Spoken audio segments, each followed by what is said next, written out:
The way In Stars and Time starts is not normal for a game. The game starts near the end of one's journey. In the game, In Stars and Time, you play as Bryn.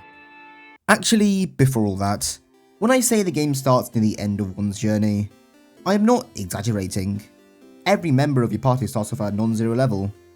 Each one of them has unlocked multiple abilities. Each one of their relationship stats seem to be maxed out. It feels like someone has got to the end of the game and gave me their save file. By all means, this is not a normal way to start a game. Since the game starts near the end of one's journey, the goal is simple: defeat the final boss and save everyone that is frozen in time. Like in most games, you don't need to be convinced why this is bad. Of course, this is easier said than done. You have to go through a 3-layered mansion full of monsters. So you do. You enter the mansion, check the traps, make sure everyone levels up, and then out of nowhere, you die to a boulder. This is not too abnormal for these types of games. What's abnormal is that you respawn in the village, with all the interactions being the same. The character you play as doesn't have the memory set when they die. Cool. I'm in a time loop, I said to myself enthusiastically. Little did I know the horrors that await. When playing the game, it's kind of obvious what's causing the time loop. It's the final boss. The boss that can freeze people in time. The answer could not be more obvious. My first encounter with the time loop genre is Groundhog Day, and thereafter I've been obsessed. The protagonist in the movie replays the same day over and over again. There are two things about the movie that bothered me when I first watched it. The first is that we don't know what caused the loop, or how the loop broke. The second is that why would you ever want it to? I can't really put my finger on it, but there's something so familiar about time loops. As the years went on, I became increasingly skeptical. Although looping through time does seem cool, something did not sit right with me. This suspicion was only confirmed when in every time loop game, show, or even anime I remember, the goal was to always break the loop. The curse of this time loop power doesn't seem obvious at first. Unlike powers such as immortality, where the downside is kind of obvious. I mean, watching your friends die one by one doesn't seem that good for your mental state. Going back in time seems fun. And yet, most characters who experience this effect avoid it like the plague. At first glance, the power of immortality and time loops are similar. But in fact, they're opposites. While one kills off your friends one by one, the other keeps them alive indefinitely. Where one ages the world around you, the other keeps it stagnant. The more I obsess over this concept, the more I notice the predictable nature of this power. Even across mediums, it all kind of feels like one big loop. And eventually, I realised why I was so obsessed with this power. After your first unavoidable death in the game, you go back to the room, but this time you know about the trap, so you avoid it. But this is by far the only unavoidable death in the game. Eventually, you finally do make it face to face with the king, and after a few bouts with him, you beat him. You make it to the celebration screen, and then the loop starts again. You still loop back to where it all began. This is where the true horror sets in. Groundhog Day doesn't immediately go into the existential horror of time loops. The protagonist enjoys his newfound power. The same thing happens to the character in the game In Stars and Time. Bryn, the protagonist, uses his power to fulfill other people's wishes and desires. Unfortunately, the happiness experienced by both these characters are short-lived. Unknown to the characters, this monotony will break the toughest of minds. It's quite obvious that time loops are a curse. The only reason it can be classed as one is that you can't control it. But what if you could? Takopi's Original Sin is an anime that asks the question, what can make us happy? This octopus came to Earth from another planet, with the sole purpose of making someone happy. To do this, the octopus has gadgets. One of the gadgets inside Takopi's arsenal is a camera that can take a picture. And that picture can be used as a save point of sorts. When the picture is taken and slotted back through the camera, you can go back in time to that exact point. The girl got bullied? That doesn't matter. You can avoid the confrontation entirely. Eventually, This monotony even breaks his extra-dimensional octopus, a being not bound by human motions. And eventually, the camera broke. How can one live their life normally after such reliance on her power? The girl is happy, but the happiness is short-lived. I have a theory that we always see powers such as time travel and immortality as negative because it makes us cope with never having them. Maybe that's the case, but maybe it's just because the price is never worth it. Even if you can time loop on command. There is this moment in Groundhog Day where an old homeless man dies. No matter what Phil does, whether that be bringing him to hospital or getting him food, he doesn't live past 6.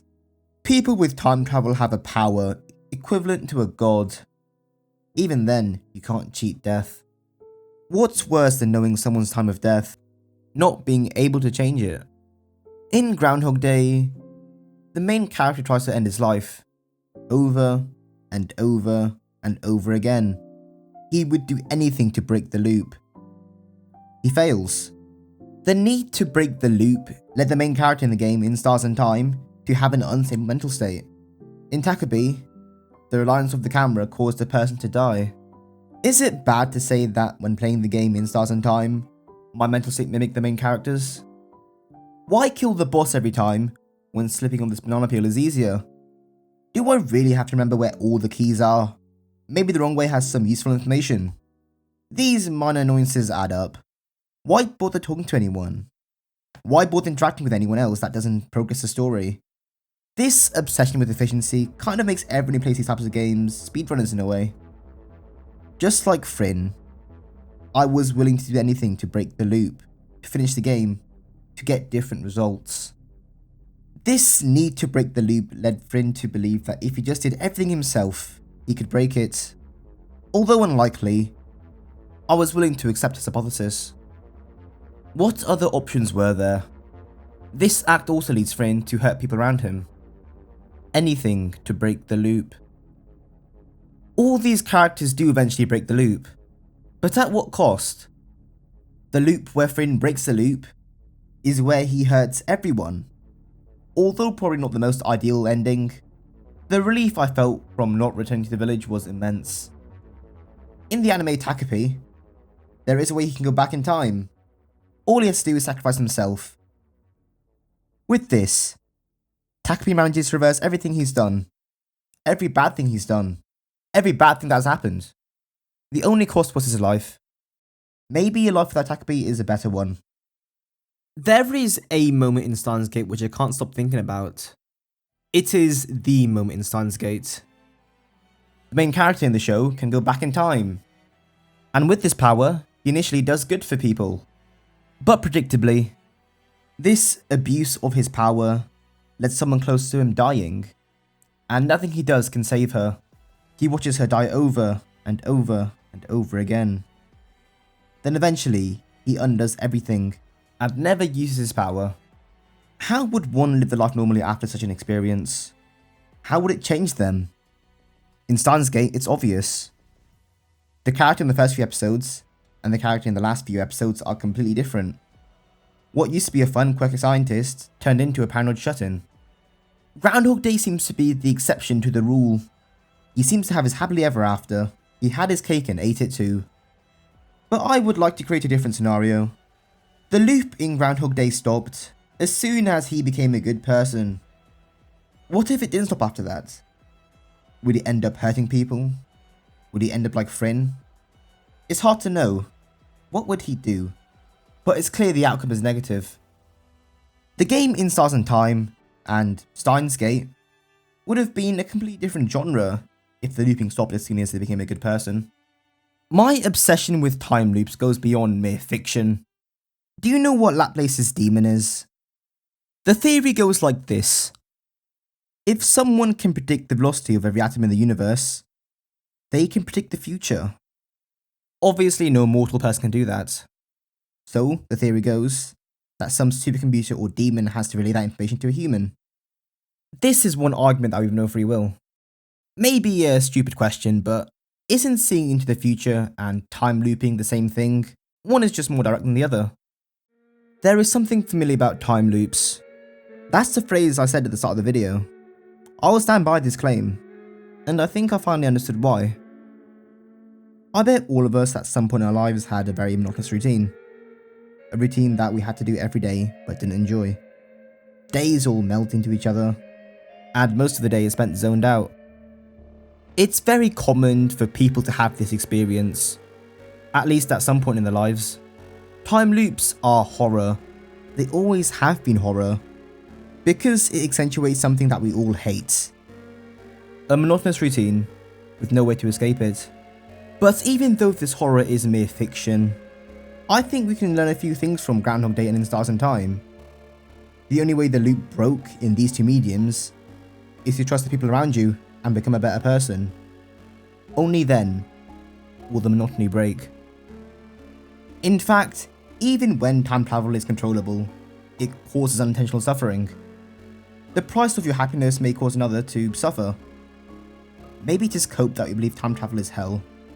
Or maybe no human can handle the damage this power may bring. My obsession with time travel comes from something deeper. That is my inability to let go. I can't let go of the past, or the experiences I've made. This obsession with time travel made me live my life through another genre. And while living my life through this genre is comforting, I also saw a side I never knew existed. Whenever a character tries to break the loop, or not to use their time travel power, they do something which feels impossible. They let go of the past. If you think about it, the king and Fryn both have the power to keep the world stagnant. One just has the power to let it go. Time loops are always horror, a horror that slowly looms over you. After all, what's worse than ending your own life? Not being able to.